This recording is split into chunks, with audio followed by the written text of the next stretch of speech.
Greetings, everyone.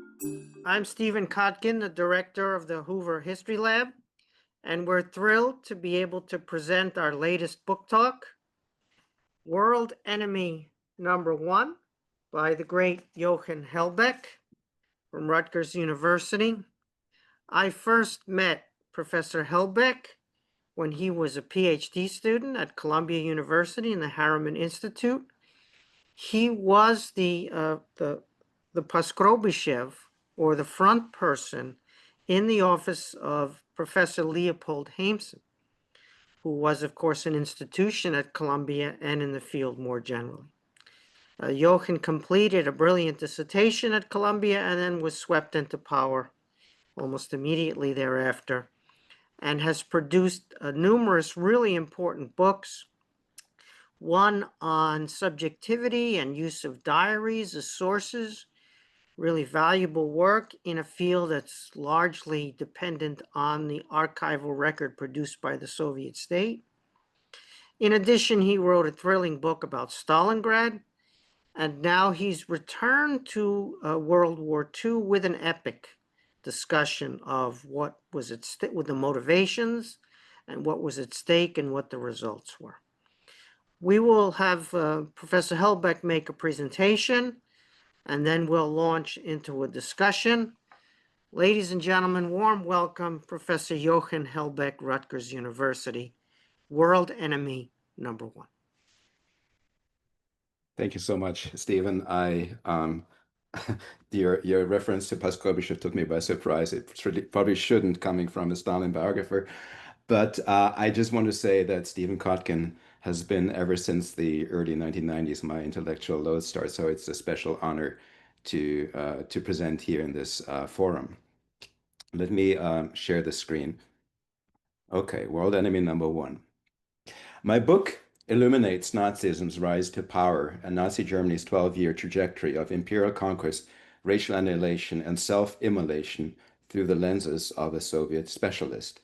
What I discovered is that the Soviet communist state that had formed as a consequence of the October Revolution of 1917 figured as a defining target in this trajectory. As I will show, the Soviet communist system, or Judeo-Bolshevism as the Nazis called it, emerged as the dominant structuring other for Nazi propaganda in the 1930s. When they talked about the Soviet Union, Nazi officials referred to it as their greatest menace, or as Germany's world enemy #1. Over the course of the Second World War, the Soviet threat conjured by the Nazis, represented by the spectral Jewish commissar who threatened to shoot or to death or deport to Siberia millions of Germans, became a nationwide German fixation. This fixation is not centrally present in historical writings about the Second World War, and putting it at the center changes received stories about where, how, and why the war assumed its greatest violence. In the popular imagination, Nazism's worst crimes appear as driven purely by racial hatred of Jews. For decades, Nazi anti-Semitism has been understood as a genocidal end in itself, the hatred that exploded in the Holocaust. Yet Hitler's rule was centrally about destroying communism, which he understood to be masterminded by the Jews. The war's decisive break happened on June 22, 1941, when a German army of 3 million attacked the Soviet Union to exterminate Judeo-Bolshevism, Hitler's cardinal obsession.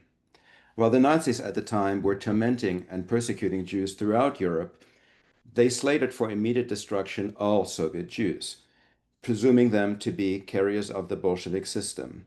The Soviet lands thus became ground zero for a policy of systematic extermination, which was only later extended to all Jews, igniting the Holocaust. I shall trace this ideological obsession and its lethal effects in the first part of my talk. I then turn to the Soviet experience of Germany's war of annihilation. In my coda, I will reflect on how the story that I'm recovering here got lost from view. But to begin on the German side, this can be traced across Nazi propaganda virtually from the moment of its inception.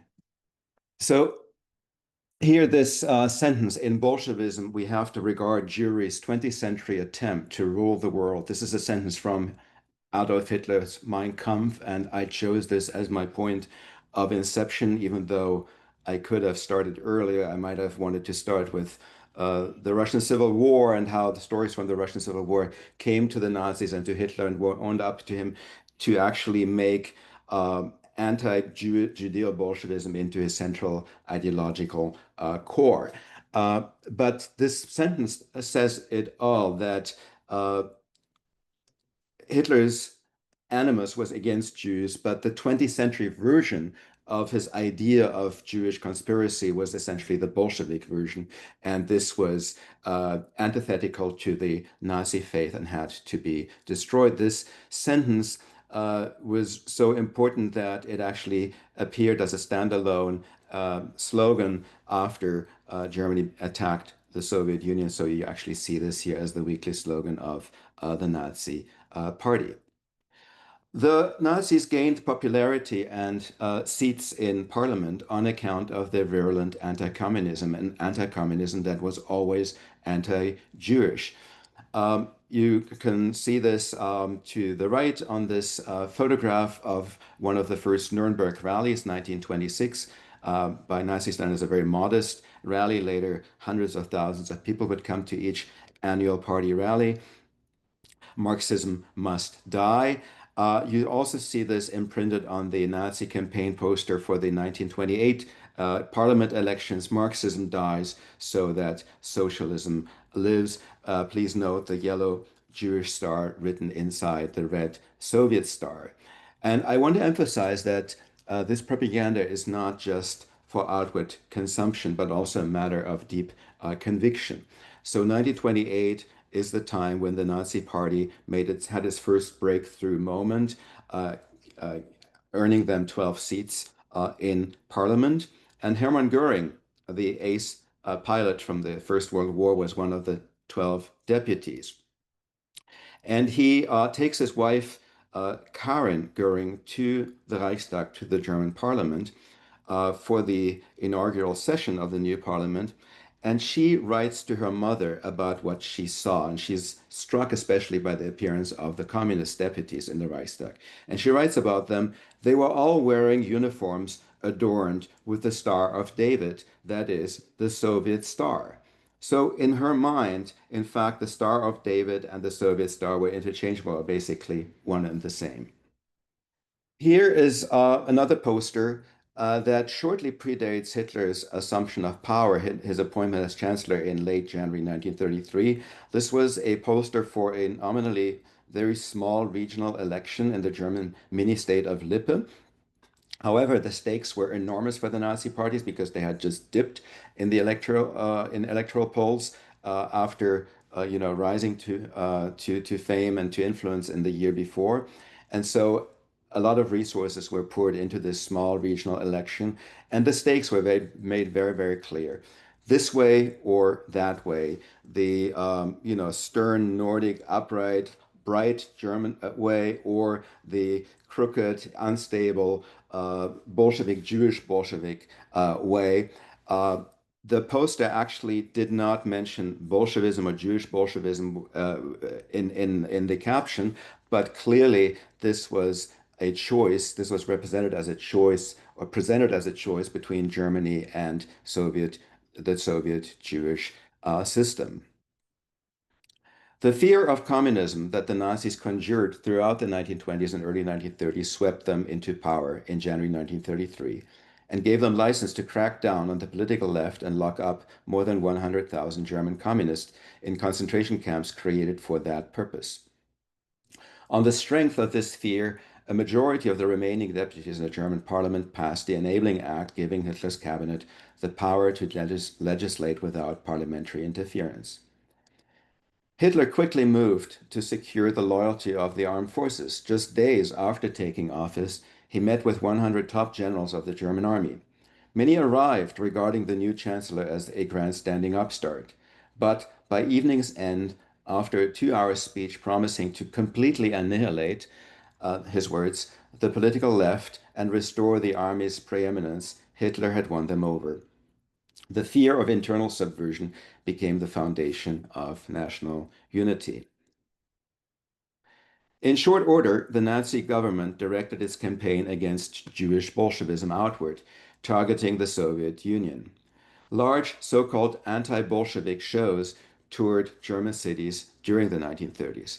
Their target was the Soviet state and Soviet civilization, which the Nazis sought to expose as a Jewish-led global threat. One of these exhibits was entitled Bolshevism, World Enemy Number One, and another Bolshevism Without a Mask. These shows encouraged millions of Germans to see contrasts, to make distinctions, to draw divisions. They taught them that Bolshevism was evil and bestial, that it disfigured and destroyed, and that it was the work of Jews, who were at their most monstrous and menacing in their Soviet communist incarnation.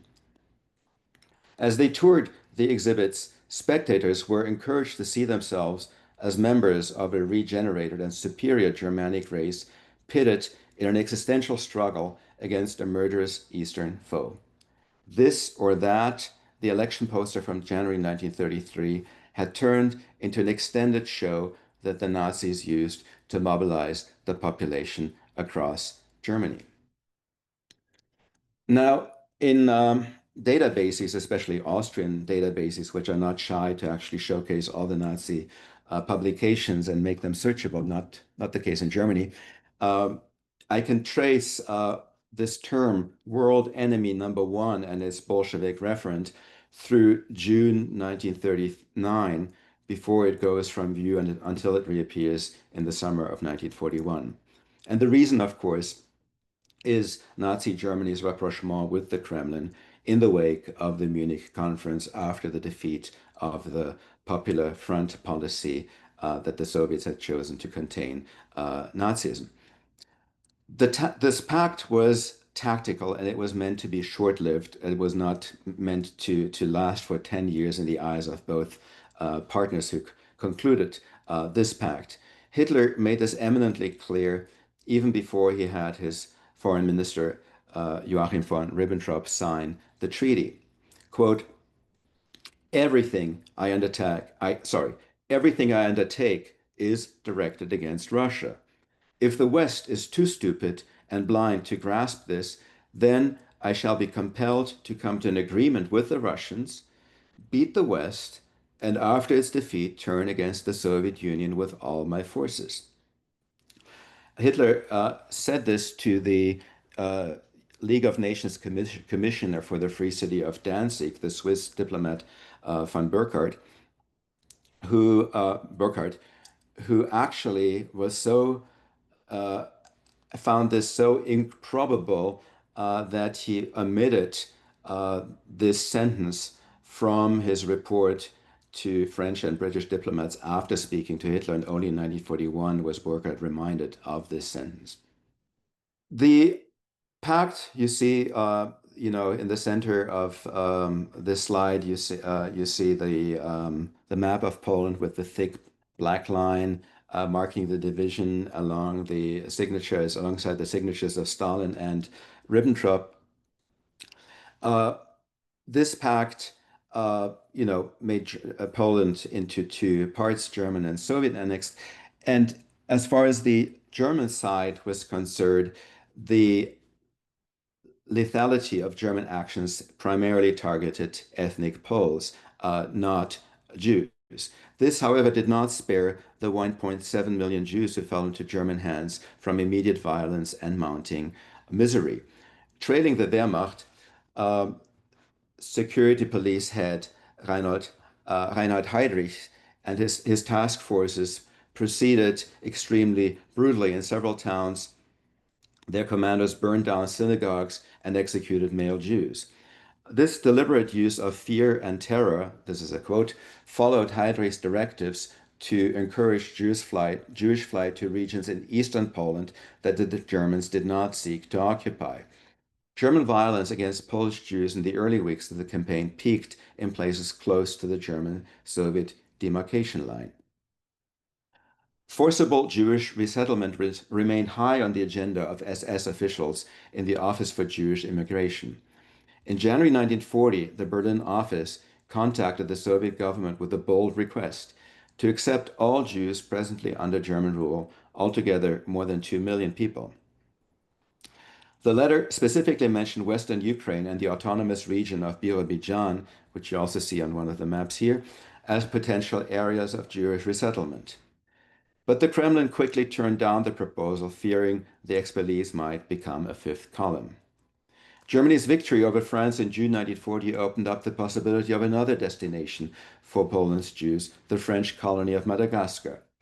The Madagascar Plan, also referred at the time, uh, referred to as the final solution to the Jewish question, foresaw the resettlement to the distant island of 1 million Jews per year for several years from Poland and other parts of Nazi-occupied Europe. As one of the planners wrote, quote, "The desirable solution is all Jews out of Europe."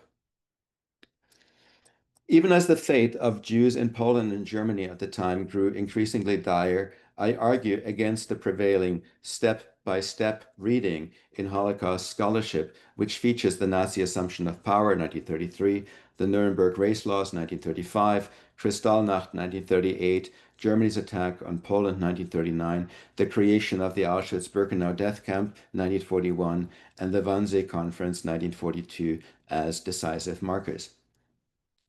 Listed like station stops on a train schedule, these events suggest a point of origin, a direction, a final destination. Such a reading obscures the centrality of Soviet Jews in the German imagination. While the Nazis depicted Jews as part of a global conspiracy and railed against, quote, Jewish banks in New York, the Jewish plutocratic establishment in London, and the Jews of the Kremlin in Moscow, end of quote, they considered the Jews who hailed from the Soviet Union to be Germany's greatest threat. Launched on June 22, 1941, Operation Barbarossa differed from all previous campaigns because it targeted an ostensibly Jewish state governed by a quote-unquote Jewish Marxist-Leninist faith.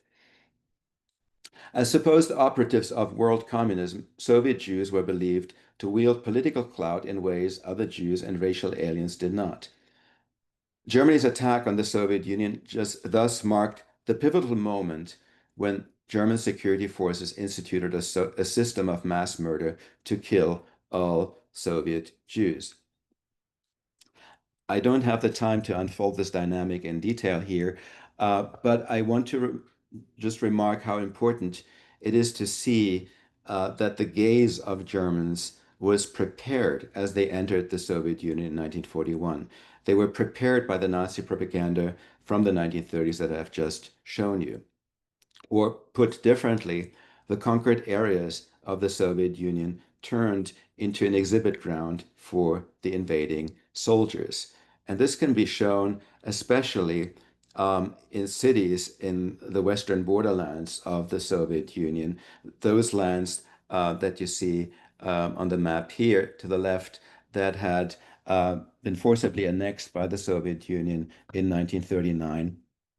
And these were the areas where Ukrainian and Lithuanian insurgents sought to use the German attack on June 22nd, 1941, to claim power for themselves. Those nationalist insurgencies were stifled by the Soviets. The prisons in those borderland cities were teeming with prisoners. And then, as the Soviet forces finally retreated from these areas, they received orders from Moscow to kill all prisoners. And it is these prisons overflowing with dead bodies, which are among the first sites that German soldiers come to as they invade the Soviet Union. And their reaction is to say, we had thought, and this is documented in many, many letters, not just the official propaganda, we had thought that Nazi propaganda was in fact too shrill in the 1930s, but it turns out they were too soft. What we're seeing here is worse than we ever believed the Bolsheviks to be capable of. And it is these sites and these tourist sites, because German soldiers were carted to those prisons. They were brought there for them all to see these monstrous deeds that catalyzed on the ground a huge retaliative energy that basically turned German soldiers into mass murderers, or at the very least into applauding observers as security police and policemen proceeded to kill Soviet Jews. Starting with the so-called commissars, political officers in the Red Army who were believed to be entirely Jewish. The actual number, the actual share, the Jewish share of commissars in the Red Army was closer to 10% at the time. You see here a photograph with the original caption inscribed by the German soldier who took the picture, "A Jewish commissar digs his own grave," and just look at the amount of ordinary soldiers surrounding him. There are many other photos like this one. We also can observe with respect to suspected Jewish commissars, a whole 13,000 of them were brought in transports to German concentration camps in late summer and fall 1941, starting with the Sachsenhausen camp, but also Buchenwald and Mauthausen, among other camps. You see a curious revenge fantasy basically being nurtured on the ground. Camp guards in Sachsenhausen came up with a novel way of killing Soviet commissars. So upon arrival, the commissars are first documented, pictures are taken of them, which then immediately go into feed a propaganda loop. The former Soviet embassy, it is shuttered, and there is a slideshow of filled with these mugshots of commissars that shows from the barred windows of the Soviet embassy in Berlin. There's this publication that you see also, Der Untermensch, the subhuman, in which one of these poor men, his mugshot is basically repurposed here to suggest what Soviet Bolshevism looks like. But after having their picture taken, many of these prisoners are then immediately slated for execution. And the idea that the guards come up with is the so-called shot in the nape of the neck apparatus, which you can still watch in the former Buchenwald camp today. These unsuspecting victims are invited for an ostensible medical investigation. There are guards in medical frocks that examine them, and in this mechanism that measures the height of the patient, there's a small hole at the height of the neck, and a shooter who's hiding in the compartment below actually shoots this person in the neck. This is fed from popular ideas, German popular ideas about how Bolshevism murders. Commissars, as a rule, shoot their victims unsuspectingly into the nape of the neck. And so you see how there's a specific revenge fantasy that drives the mass killings of Soviet POWs in Germany at the hand. A Holocaust scholar has ventured the idea that the roles changed so quickly. One, a Nazi guard becoming the doctor, the other one servicing the gramophone that was there to silence the sounds of the gun, the third one inviting the victim in so that they would all have blood on their hands. I read the scene very differently as coming out of rage and a real desire to kill these Soviet commissars, especially in the light of the dramatic German death toll on the Eastern Front. It was much smaller than the Soviet death toll, but it was enormous by German standards.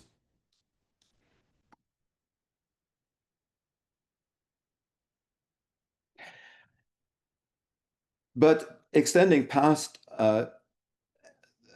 officers who are presumed to be Jewish, this German retributive rage and identification with Jewish Bolshevism extends to millions of Soviet soldiers.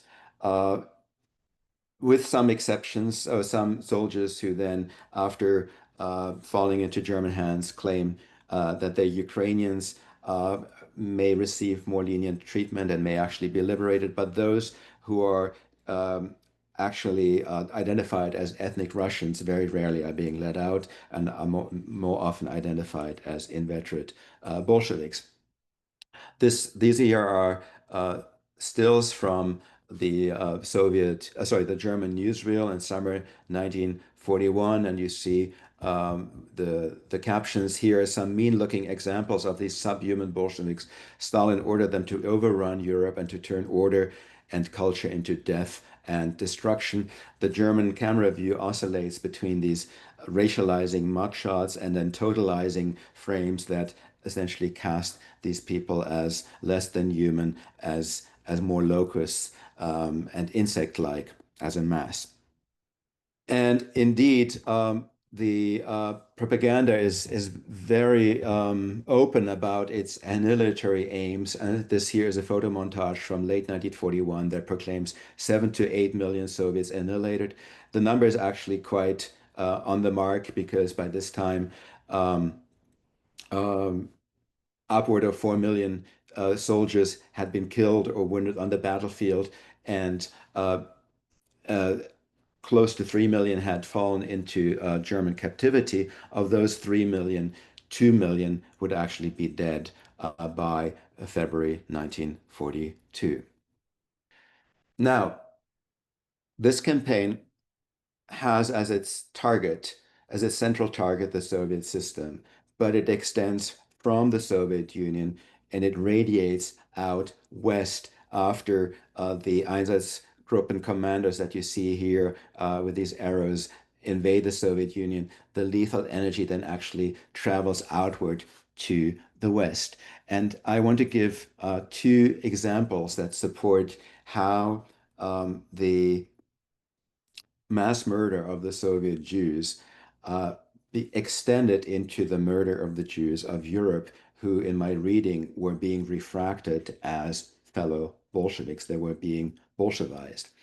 Uh, the first case is this one here. You see the so-called operation reports by the security police that are written, that are called Ereignismeldung UdSSR. So they're reports from the Soviet Union, but in their scope, from the beginning, they are pan-European. And you see this in this political survey, which in this particular case, this was the only facsimile I could find, is kind of skimpy, and it says in Germany, in the German Reich, in the occupied areas, there's no special reports, but often they will actually have specific reports coming from various areas in Germany and Belgium and France and Macedonia and other areas before actually moving to the Soviet Union. So you get a sense that the reports that the security police was producing from the Soviet Union actually had all of Nazi-occupied Europe in their visor.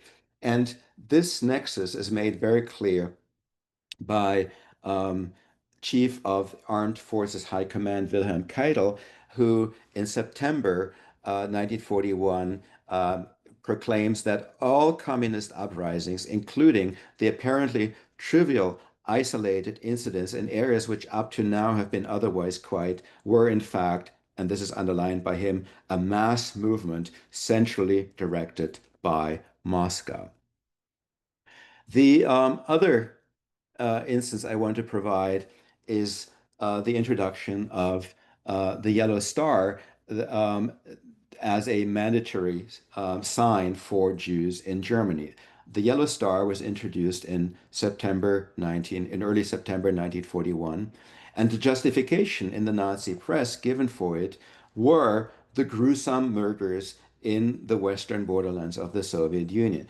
This is what Soviet Jews are doing.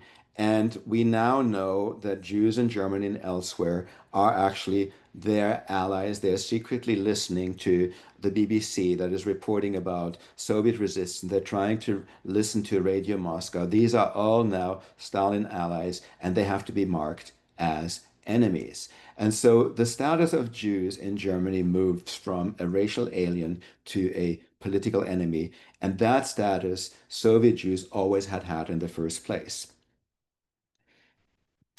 In September 1941, Joseph Goebbels and Reinhard Heydrich meet at the Wolfschanze, Hitler's headquarters in the field. And Goebbels complains to Heydrich that the Jews of Berlin were concealing the yellow stars, and he said that deportation to the east would be an appropriate response to this provocation. In the end, he noted in his diaries, the Jews would be, quote, transported to the camps created by the Bolsheviks. These camps were erected by the Jews. What could be more fitting than that they now also be populated by the Jews? It was another curious revenge fantasy in which Europe's Jews, as fellow Bolsheviks, would pay for the crimes of Russia's Jew Bolsheviks in the Soviet Gulag.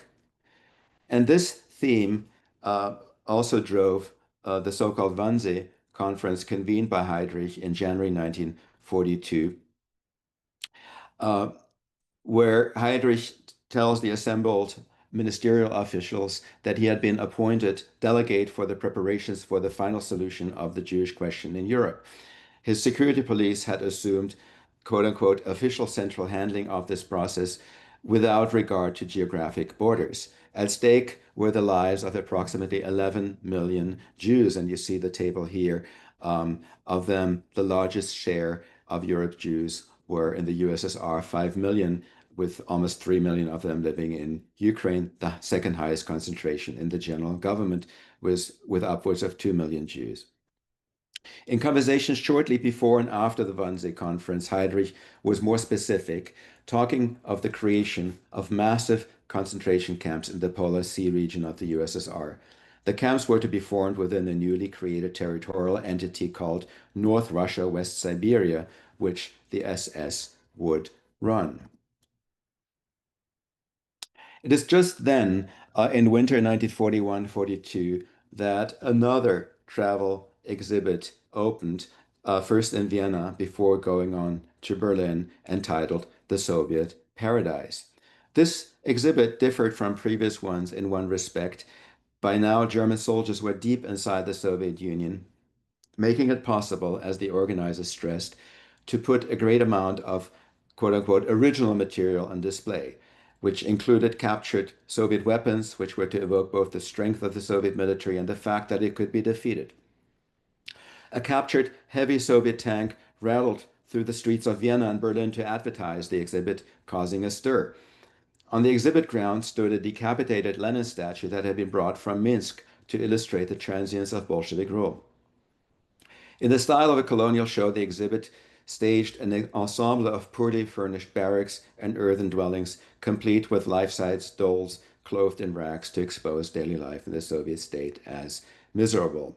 Also note the shot in the nape of the neck cell that was brought from a GPU prison from somewhere inside the Soviet Union, including with a doll that poses as a killed victim. Similar exhibits were staged throughout Nazi-occupied Europe. The defining slogan, Bolshevism against Europe, this here is from the Paris show, depicting the Soviet Union as the aggressor nation and Germany as waging a sacrificial preventive war to safeguard Europe.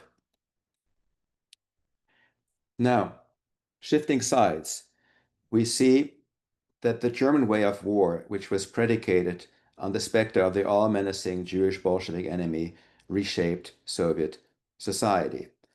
The invasion had aimed to pulverize the Soviet communist system, but its unintended opposite effect was to actually revitalize the Stalinism.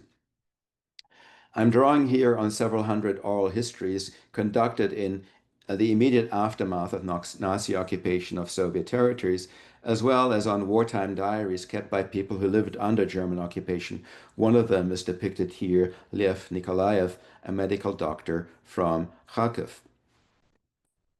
Nikolaev and many others were disaffected by Stalin's rule, and when the invasion started, they were happy to see the Soviet regime come down. Almost without exception, Soviet citizens had experienced a great deal of violence throughout their pre-war lives. They had lived through a bloody civil war, a most brutal collectivization campaign, and an ensuing famine. Several million people fell victim to recurrent waves of arrests in the 20s and 30s. For this reason, the Germans were widely greeted, in some places overtly as liberators, in others with bread and salt.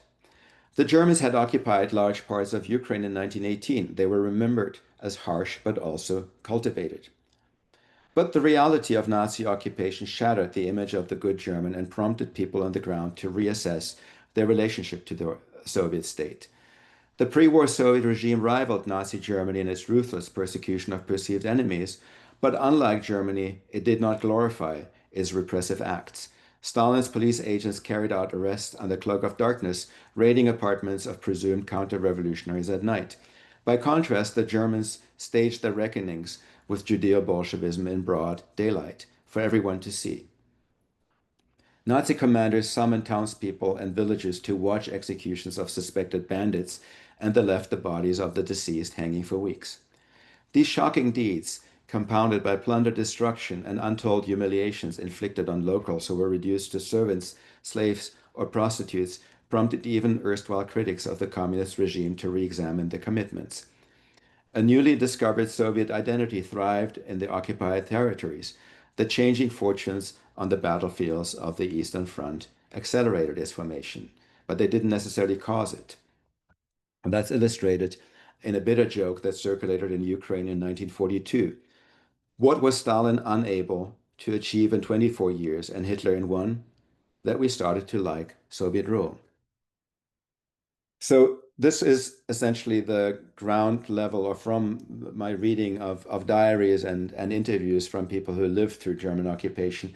Uh, and it is compounded by the Soviet media reaction to the German onslaught. So this is something that forms behind Soviet lines first, and then comes to mix with the experience of the Soviet civilians who had actually lived under German occupation after the Red Army's reconquest of these areas. Soviet media publicized German murders, the stories of German murders and documents from the very beginning to mobilize readers to fight, to instill them with a desire for revenge. And this was a very easy task because the Germans were so prolific in documenting their crimes. You see this in the picture on the bottom right. This is a picture that never fell into Soviet hands, about the eagerness that German soldiers had to document their own implication in these crimes. You just also notice the mass availability and presence of cameras in the hands of German soldiers. The picture on the upper left here, we will not, with the caption, "We will not forget these gallows, we will not forget and not forgive." The heavily edited, touched up nature of the photographs should not lead you to believe that these are doctored photographs. The originals are in the Yad Vashem archives, and they were taken from the camera of a killed German soldier. And this is just one of multiple cases.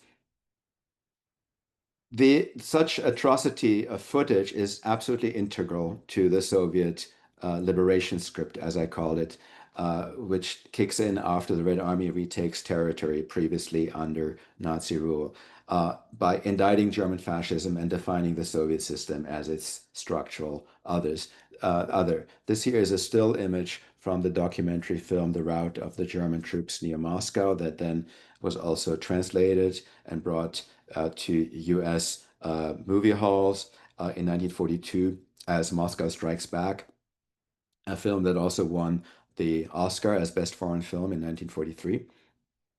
And you see here in this central scene, the Red Army commander standing on a tank after he has summoned the townspeople of Volokholamsk, a city west of Moscow, to the gallows. This, to me, reads as one of the earliest manifestations of what the Red Army would soon institute as so-called vengeance meetings. They were organized by political officers in the Red Army and held for frontline units to ensure they knew exactly what the Germans had done. And so soldiers would gather in destroyed villages at exposed mass graves or in front of former Gestapo prisons to bear witness to the horrors the Germans had inflicted on the Soviet people. And each meeting would end with the assembled unit taking a solemn vow to avenge Soviet suffering and destroy the enemy. Red Army political officers described the gatherings as transformative. Soldiers emerged from them emboldened and more disciplined. By May 1943, this is only May 43, more than 1,000 such meetings had taken place, and 80% of all Soviet soldiers had attended at least one. So you have to probably multiply this number when you arrive in 1945. And I want to single out the Soviet Union's preeminent war reporter, Ilya Ehrenburg, as standing behind so much of this documentation and propaganda. Ehrenburg is widely known and covered by scholars as a propagandist, but he's much less known as a very thorough, meticulous documentarist. I'm very partial to the diaries of Fritz's and the letters of Gretchen's. Ehrenberg himself commented sarcastically in January 1942, just a half year into the war, "I have read at least 1,000 letters." Aware that his accounts would otherwise be dismissed as propaganda, he packed his editorials with firm evidence of terrible German deeds. Citing German military orders or the diaries and letters of German servicemen that had been retrieved from the battlefield or found in the pockets of captured soldiers, Ehrenburg depicted soldiers, German soldiers, as well as the people with whom they corresponded, as willing participants in Nazism's horrendous crimes. And the end of each of these editorials was the repeated proclamation to his readers: killing these soldiers is your moral duty. This is something that even in this very famous article of his, Kill, that was published in Red Star in July 42, is at work. The article ends with this injunction, kill, but it actually starts with a meticulous reading of German documents. And this is essentially Ehrenburg's trademark. He also brought this to the New York Times. He was a repeated guest columnist in the New York Times and in multiple European papers. He published in French and in translation in Swedish and other languages. One thing Ehrenburg was very clear about: Soviet soldiers were never to pay fascism back in the same currency. We are not like them. We are to deliver justice and not inflict blind revenge. Ehrenburg, while he covered essentially for and reported for Red Star and Pravda and a score of army newspapers, other army newspapers, was also a chronicler of Soviet Jewish suffering and one of the initiators of the so-called Black Book of Soviet Jews. This is relevant for the history of violence on the Eastern Front because at one point in early 1944, Ehrenburg read side by side documentation for the Black Book, specifically an eyewitness report about the killing of children in Babi Yar and the complaint of a girl who is about to be murdered, who is interred alive. Why are you putting sand into my eyes? I cannot breathe. Reading that side by side with letters from a German soldier who was retreating from Kiev and extolled the good times he had had in Kiev. Overcome with rage, Ehrenberg suggested a new way of reckoning with the Germans before they were able to get away like this German soldier. Eschewing his early differentiation between moral justice and revenge, Ehrenberg appealed directly to his Red Army soldier readers to act as avenging judges. And Ehrenberg's momentary lapse of judgment would prove momentous, because propagandists in the Red Army deemed this particular piece of Ehrenberg's so important that after its first publication in the Army newspaper, Defeat the Enemy, it was reprinted in 23 other Army papers and scores of brochures. Millions of Red Army soldiers read or heard Ehrenberg's plea. In Germany, meanwhile, the Red Army's advance made anti-Bolshevik sentiment soar to new heights. This had started in early 1943, immediately in the wake of the defeat at Stalingrad, with Joseph Goebbels delivering his total war speech to a packed Berlin arena. Wounded soldiers filled the front rows as Goebbels warned about quote-unquote Jewish death squads advancing with the Red Army. Quote, "The hour has come to take off the kid gloves," Goebbels shouted as he vowed to roll out, quote, "the most radical countermeasures to eliminate the scourge of Jewry." Goebbels' explicit call to step up the murder of Jews, broadcast live to a nationwide audience, earned frenetic applause from the crowd. Virtually all of German society was now in the throes of Nazi propaganda. Germans imagined themselves as the community of fate, a community awaiting Bolshevik destruction, becoming Bolshevism's future and imminent victims.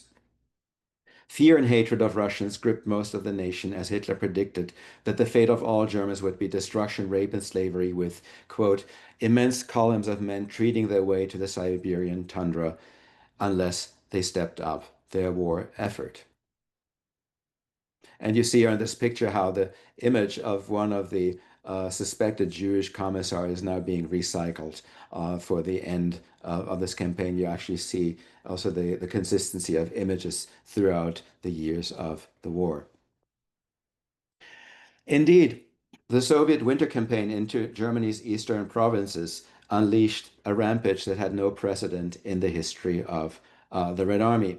And this had in part also to do with the enabling rhetoric and with posters that say, soldiers, you are the judge, signed Ilya Ehrenburg, that are documented. I don't have a visual for that particular poster.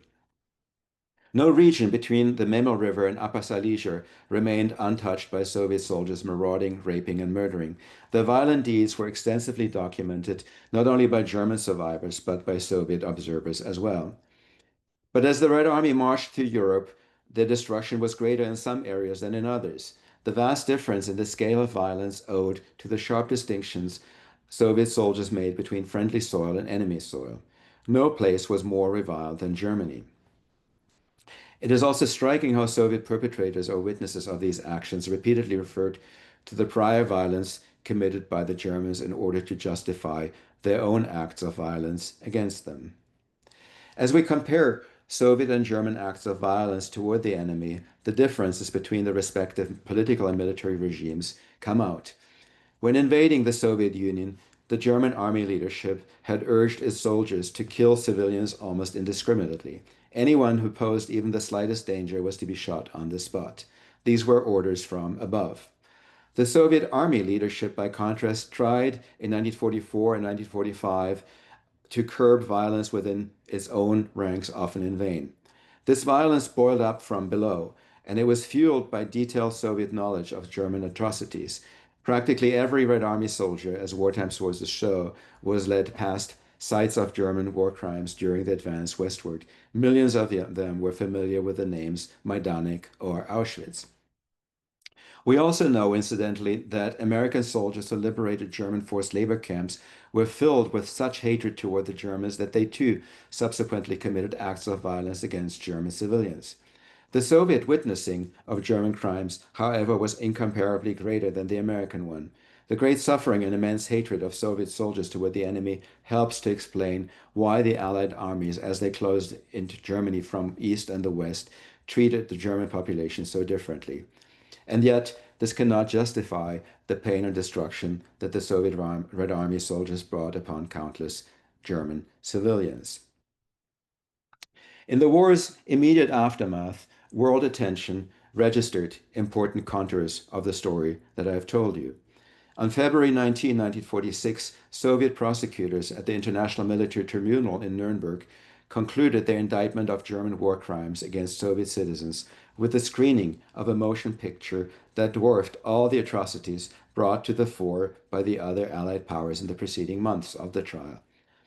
A U.S. reporter described the film as, quote, a tale of broken bodies, strangled women, mutilated prisoners, death camps, and burned villages, end of quote. And he observed how, quote, war-hardened army guards gasped and swore under their breath, and the defendants fidgeted or averted their eyes. Nothing, he concluded, brought the horror of the German occupation home to the courtroom as did today's picture. The only exception in the room was Hermann Goering, who laughed because the film reel that was put in, it was reel 4 of 6, showing the liberation of the Auschwitz camp had been mounted upside down, and the concentration camp inmates were standing on their heads. Goering tried to make it clear to everyone he spoke to that skillful Soviet propagandists had ever invented everything, and that the film, in fact, showed victims of communist terror. This propaganda cudgel has been wielded again and again since the end of the war in order to devalue the Soviet experience of the war. Moreover, Goering used the remaining months in his life, he would be sentenced to death in October 1946, to agitate the world against Bolshevism. And indeed, the project of a European crusade against Bolshevism outlived the Nazis. With some modifications, it became a defining feature of the Cold War. The US, rather than Germany, took up the lead in this renewed struggle. Instead of Jewish Bolshevism, the West's new enemy was Russian Bolshevism, but the criminality and the global designs ascribed to the Russians resembled the Nazi imagery of the Jews. This scheme firmly presented the Soviet Union as an aggressor power whose victims included its own people. It did not conceive of Soviet people as central targets of an external foe.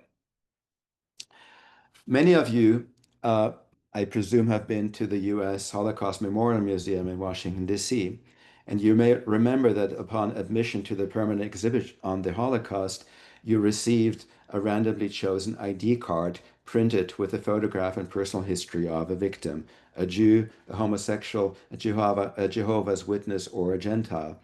Some of the victims survived the Holocaust, many others perished. To produce the ID cards handed to visitors, museum workers collected the personal histories of 600 victims of Nazism from all over Europe. Of this collection, a mere nine cards tell the stories of Soviet citizens. And these 9 biographies include 6 of Jews who hailed from Poland and the Baltic republics and became Soviet citizens only after their countries were annexed by the Soviet Union in 1939 and 1940. The 3 others were from core areas of the Soviet Union. They included 2 Jews who served in the Red Army and died in German captivity, Josef Kirchner and Isaac Sandler, and a Russian girl, Alexandra Shichava, who was deported to Germany as an Eastern worker and survived the war. To the present day, so little remains about so many Soviet victims of Nazi occupation. Thank you. Thank you, Jochen, for that sobering presentation about the murder and mayhem, which we're calling war. It's an extermination war, obviously, and they meant it. Let me start with some clarifications about your argument. There's an argument about what the main goal in the war for Hitler was. Was the main goal to be able to conquer the Soviet Union to take on the Anglo-American powers in a longer term frame?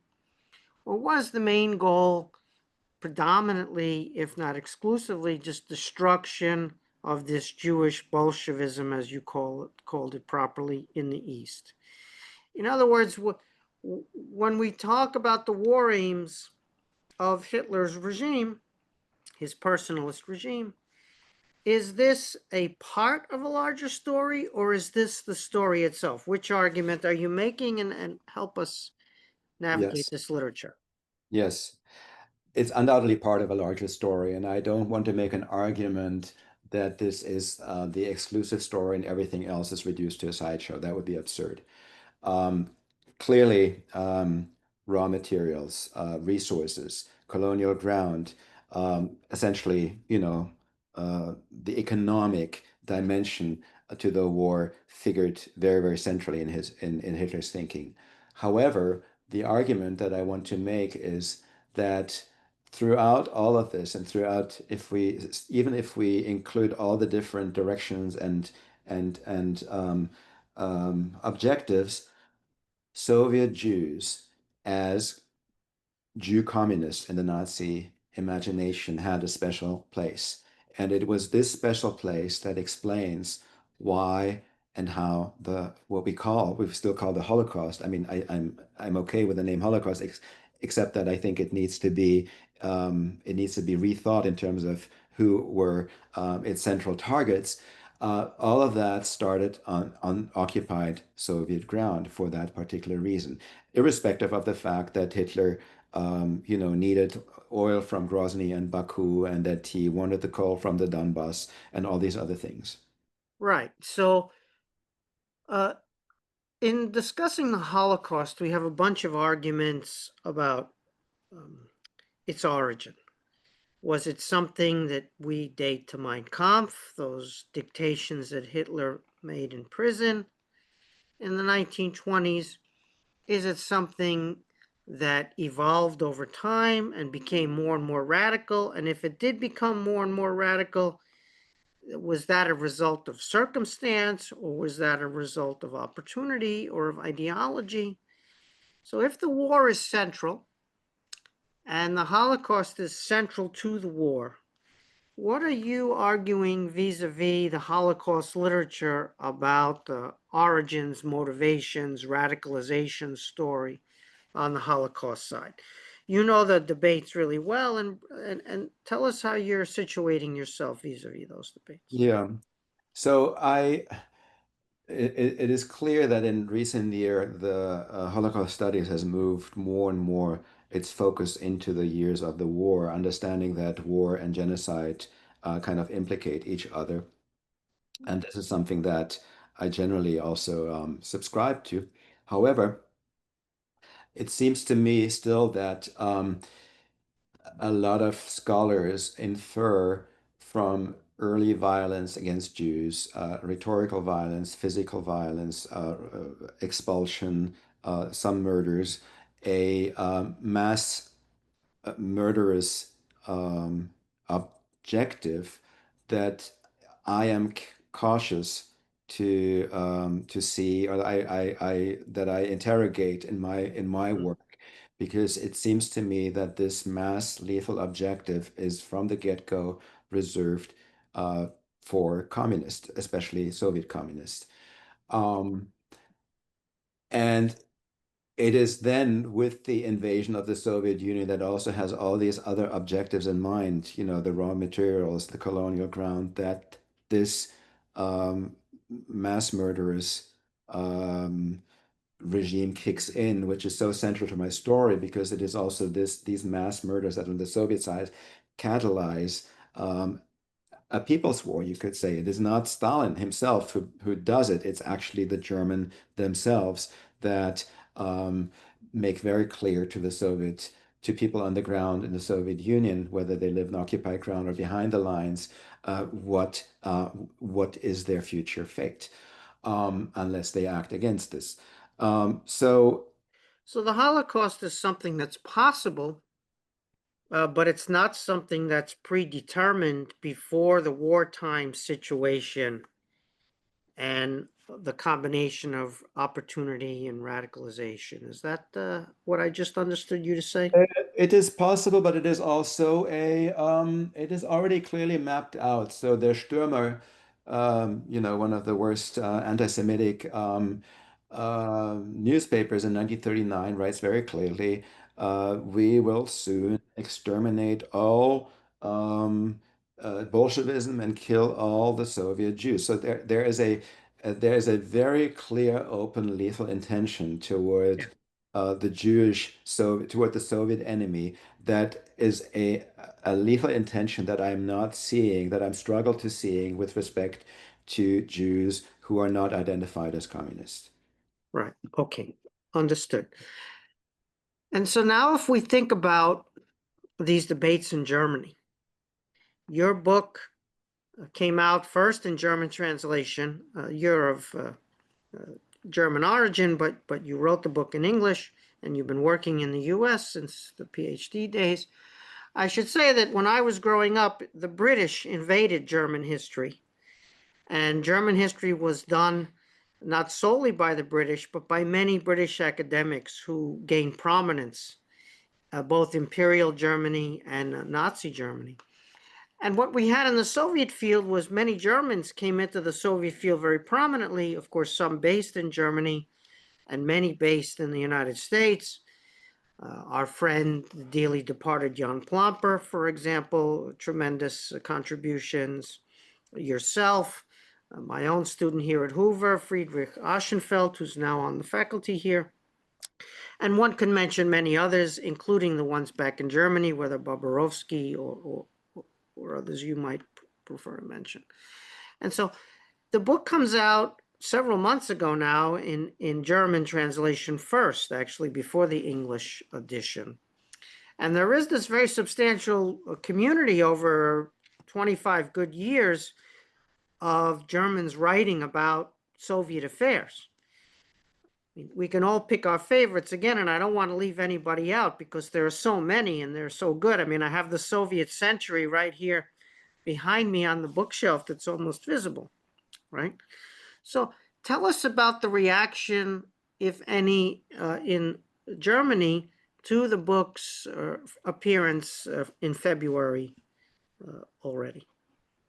Yeah, the reaction was a little bit like when you throw a brick into a deep pond. It makes a bit of an impact and then it sinks to the ground. So I was a little struck by um, the reticence to engage. I mean, it's too early to tell how scholars will respond because that always takes a little longer. But in the larger media, the book was reviewed by some, but by not other, and some of the most influential papers actually did not review it. And I did present also in some fora, such as the Topography of Terror Mm. Memorial Site in Berlin, which in some sense you could say is the equivalent to the U.S. Holocaust Memorial Museum Mm-hmm. in Washington, D.C. It is a national memory space. And the reaction was quite interesting there. I felt that I was overstepping a number of red lines as I spoke, and it was made to me quite clear that there was an unwillingness to debate my arguments in that room because it felt like a violation of sorts. And someone shouted out, "Is this a repetition of Ernst Nolte, or are you coming back to the historical strike from the 80s?" And I willingly elaborate on that, but it didn't end up being a discussion. And so I feel that there are two, two things going on. One is the ways in which I believe the memory of the Holocaust has ossified of late in Germany and seems untouchable. And secondly, and very clearly also, the present conjuncture of how Germany is exposed to Ukraine and Russia, and how the proximity of that war makes this book with arguments that seek to humanize Red Army soldiers and Soviet civilians and extol the Soviet war effort, and all of that comes too close to Putin's own propaganda in his war against Ukraine. And unfortunately, both of these separate factors have, in my view, kind of really precluded a discussion that we should have. Okay, I want to mention to our online audience that you can use the Q&A function down below to send questions that we'll try to get to Jochen. But in the meantime, while we're awaiting the audience Q&A use of that function, let me just follow up here. So it's not your fault that Russia invaded Ukraine and that the current conjuncture of being careful about taking the side of Russia vis-a-vis Ukraine and yet another aggression might preclude people understanding the Soviet Russians as victims in a different war context. In other words, here they're perpetrators, so we don't want to humanize them and make them into victims because that only plays into Putin's hands today, right? So that's the conjuncture that you're talking about. The issue for me is not everyone knows about your Historica Strike illusion. Not everyone knows who Ernst Nolte might be. Many of us do, but not everybody online. So explain to us a little bit more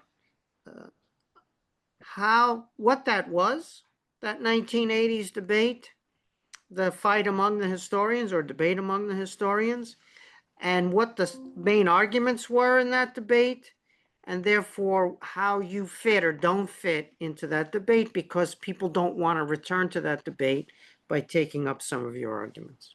Right, right. So the debate really was launched by Ernst Nolte, who is a historian um, and an intellectual historian, or also a philosopher who taught in Berlin. And it just also so happens, although I think intellectually it played a small role in my making of the book, but I happened to be a student of his in Berlin, as many at the time were, because he was charismatic and lively, unlike many others who were interested in Soviet history at the time.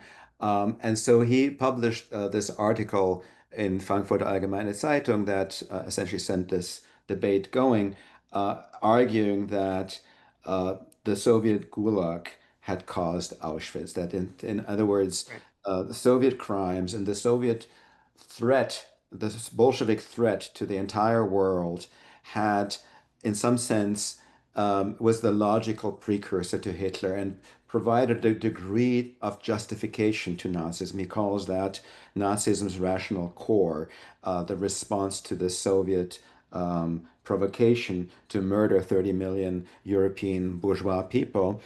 And he just would say that Hitler overshot in his response, but in a way he had a justification. This was very widely read as an attempt to enshrine kind of a right-wing, center-right kind of nationalist consensus in Germany. And Jürgen Habermas, the philosopher, and others objected very, very resolutely against that and pleaded for a European-wide gaze that transcends kind of the German nation state, and took issue with that. And Nolte really to this day has been kind of banned from the historical community in Germany, which is also one of these very curious things, that an intellectual debate can just lead to someone being banished from the room. Um, in some sense, my argument turns Nolte on his head, because I'm really describing the Nazis as the ones who are starting this aggression by posing as the victims of a communist invasion, and using this fear to actually cloak their own aggressive designs.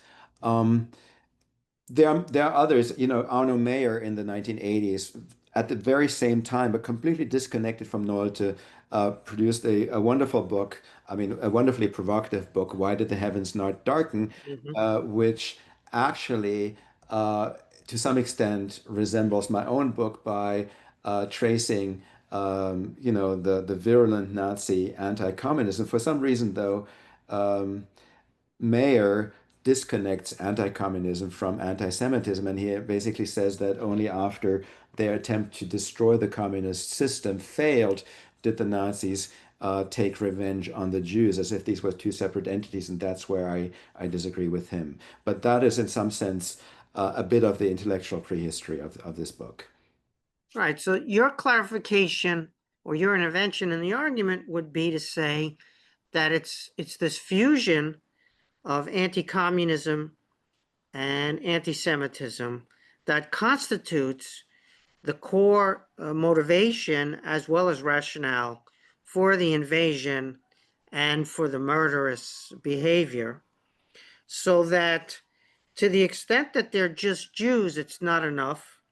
It's plenty, but it's not enough. And to the extent that they're just communists, it's not enough. Right. To the extent that we can identify communism as Jewish, whether they're all Jews or not, we can identify communism as Jewish in the Nazi mind. And we can identify Jews as communists, again, not if they're all communists, but just ipso facto. It's a kind of Right. objective nature.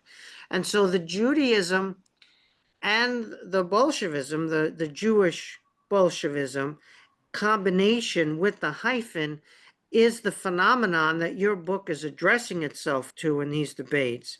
And that's what you're singling out as both the worldview on the Nazi side, right, and the execution in practice.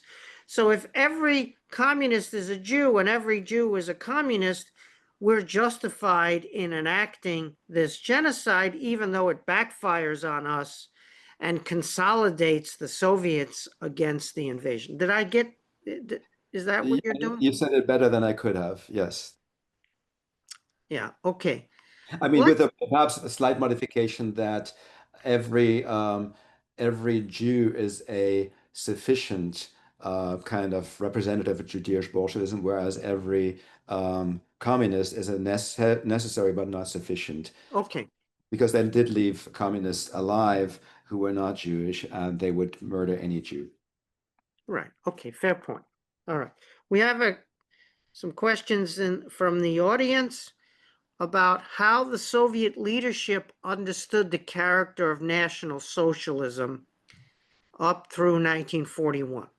In other words, despite being, or maybe because they were Marxists and marinated in historical materialism, were they able or unable to understand National Socialism on the terms that you're describing it?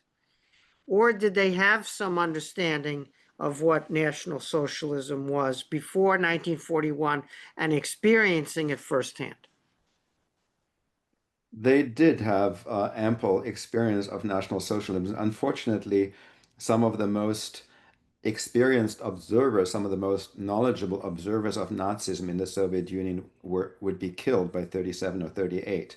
So Karl Radek is one of them, and Tukhachevsky, he knew a lot about German military strategy and tactics. He would be killed in 1937, and so this, of course, came to the Soviet Union's detriment. That this very valuable knowledge was just killed off, and it explains a lot about the enormous catastrophe of the Soviet armed forces in 1941. Mein Kampf was available for select readers in the Kremlin starting in 1933, maybe even before. I don't know exactly, but it was available when Hitler came to power. The Soviet Union had the only full copy of Mein Kampf at its disposal.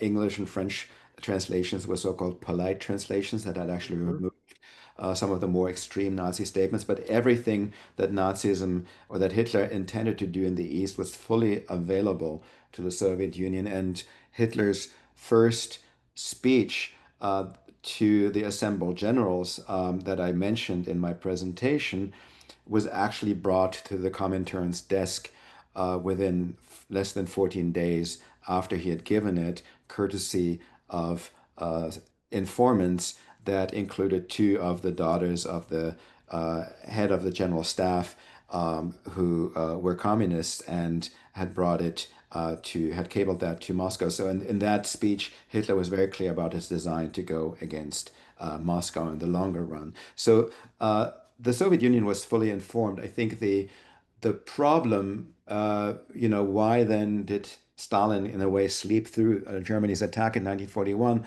The problem was probably more, and Stephen, you know so much more about this than I do. Um, but it seems to me the problem was that uh, there were competing imperialist enemies in his mind. And in that very moment, Stalin believed that what he was receiving from his agents who were reporting about a German massive buildup on the borders was actually British disinformation that was seeking to push him into a war against Germany. Um, uh, that he didn't want because he needed to get the Soviet Union ready for that war, and he wanted Germany and Great Britain to fight it alone to essentially weaken each other. Yeah, we have the issue of Stalin murdering those with firsthand experience of Nazi Germany. I mean, killed is one way to put it, but murdered is probably more accurate, as you know as well as anybody. And so he murders those with firsthand information about Germany, in part because of that very fact. The issue is about what, not information that they had, because of course they're flooded with information. And until the Nazi Soviet pact, the propaganda is extremely anti German, anti Nazi, as you know, of course. It's understanding versus information, right? Right. Ability to comprehend the Okay. phenomenon. And I think that's really what the question is asking about, because there's a sort of class based worldview, and this is real, Nazism is not really amenable to class-based analysis in the same way. One can argue that there's a class inside Nazism, of course, but what I'm saying is that Nazism is not as amenable to a class-based understanding as an Right, ideology. And so right. did they, yes, they had the flood of information, including in their own propaganda, but did they get it? Well, one thing that they didn't get, or that, in fact, I would say most non-Jewish Soviet observers didn't get, was this implacable hatred toward Jews. So that was the difficulty of conceptualization. So Hmm.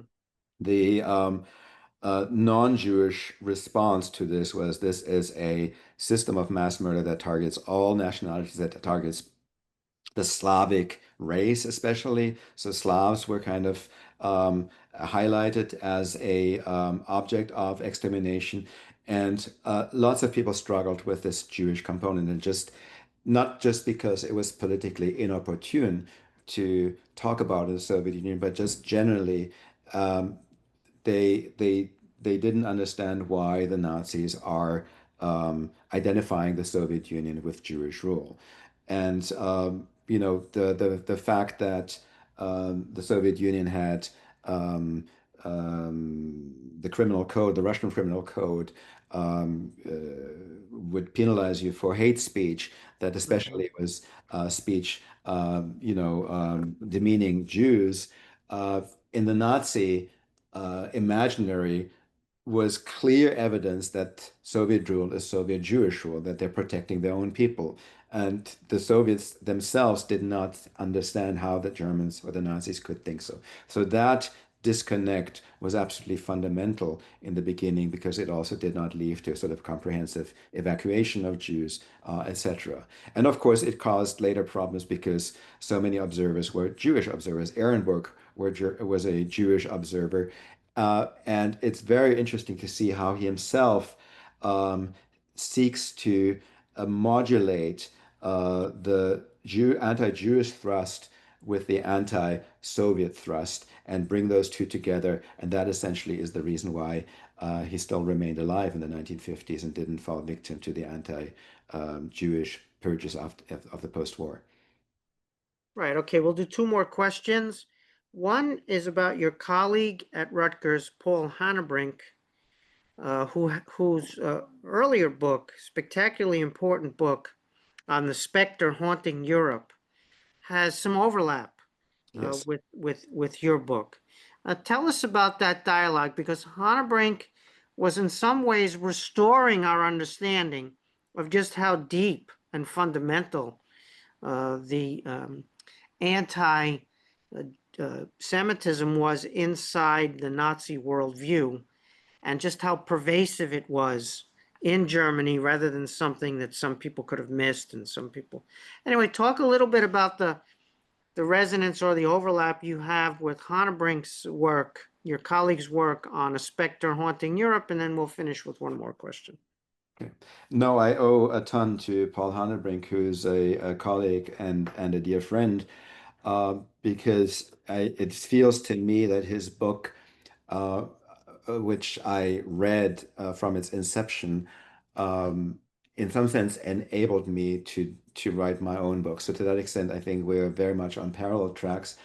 Hannebrink's book is so formidable because it really widens the lens so broadly. It brings in the Russian Civil War, the civil Mhm. wars and revolutions in Germany, in Hungary, in Poland, in the Baltic republics, and really shows that this is not a specifically German story. This is a European Right. story. And this is something that my own book, because it is so wide-ranging, couldn't really show or sufficiently demonstrate the degree to which what the Germans were thinking in 1941 rhymed with what people on the ground in the borderlands were also thinking and doing, and that will necessitate more work. I I think that with all the overlap that we have, I believe there is a bit more instrumentality that Hannebrink Mhm. accords to the politics of anti-Jewish Bolshevism. He cites Joseph Goebbels, who says, and now we're basically back, we're putting the anti-Bolshevik melody back to play, and so we're switching on the record, we're switching it off. Um, I um, I see a lot more consistency in the picture overall, and so that for me is one perhaps small distinction. Okay, final question. Let's clarify your views on the Soviet response. In the arguments about how the Soviets won the war, or why they won the war, or why the Germans lost the war, if people prefer to phrase it that way, one of the points is the Nazi contribution to the Soviet victory, unintentional or unwitting contribution. The Nazi regime was so horrific, as you quoted in one of your slides, that even though they hated the Stalinist regime, the Nazi regime was worse. And so they were willing to die to preserve, in some ways, not just their own lives and the survival of their nation, but their own regime, which many of them never imagined they would be in favor of doing, but that Hitler and the Nazi occupation drove them to that. So you have that argument in the book, and you mentioned it in the slides, but then that kind of elides into a discussion about the retribution, revenge behavior on the Soviet side. Stalin famously excusing the mass rapes in Germany once the Red Army hits German soil. So help us understand a little bit the relationship between the driving the Soviets back to support their own regime against the horrific Nazis, but then also the attempted or possible justification of Soviet behavior violating the international rules about war and other things with the retribution, the mass rapes, etc. Right? So make sure we understand what your argument is about that. Right. Well, as I did mention toward the end of my talk, the real difference that I see, or the principal difference between the Soviet violence in Eastern Europe, especially toward Germans, and Western violence toward Germans, is one of this difference of scale of what Soviets had experienced prior to that versus Americans. America had never been overrun by Germans. American soldiers, as they advanced toward Germany, did not advanced through their own ruined villages and towns. They did not correspond with loved ones at home who told them about all these outsized, uh, incredible losses. And so the emotional charge is just a very different one, aside also from the numbers. I mean, just count the numbers of Soviet soldiers and the numbers of US soldiers. That has to also be um, brought into this equation. So that to me is a very, very important difference, and not least the fact that the Soviets had some of the most talented writers as war reporters who were able to actually present these losses in a form in a documentation that resonated with intense emotion, like Ehrenburg. That is where I'm seeking to place my emphasis also because this has, I believe, not really been made in the scholarship, which really centers on, Stalin and the justification he gives. I I do think that there's also an intellectual connection between, you know, witnessing all that the Germans are doing and then fighting against that because the fight is from the very beginning modulated by Soviet power that seeks to harness uh, uh, the um, the evidence for its own cause and for its own objectives. And so Soviet power is very shrewd in installing memories of liberation, especially in the borderlands and in areas outside of Russia, because Mm. this is to become the glue for the Soviet Empire post-war. We were all overrun by fascism. We all fought against fascism together. And they make also clear, and they're careful to ask Estonian architects or Lithuanian architects or Ukrainian architects to install, as it were, their own memorials, even though, of course, it is Moscow that is calling the shots. And so it is essentially the way in which the Soviet regime is appropriating the anti-Nazi cause under the mantle of Soviet anti-fascism. That is, I think, the decisive power meaning bracket. But this is also only possible against the backdrop of truly Soviet internationalism and anti-racism. Without that, they would not be able to make that claim. So there are also certain ideas that go into that. It's not just raw power. Okay, ladies and gentlemen, Professor Jochen Hellbeck, World Enemy Number One. Congratulations on another big book. Thank you so much, Stephen. It's a pleasure to be here. Okay. I'm Stephen Kotkin on behalf of the Hoover History Lab for this book talk, and I thank everyone who watched online. Be well.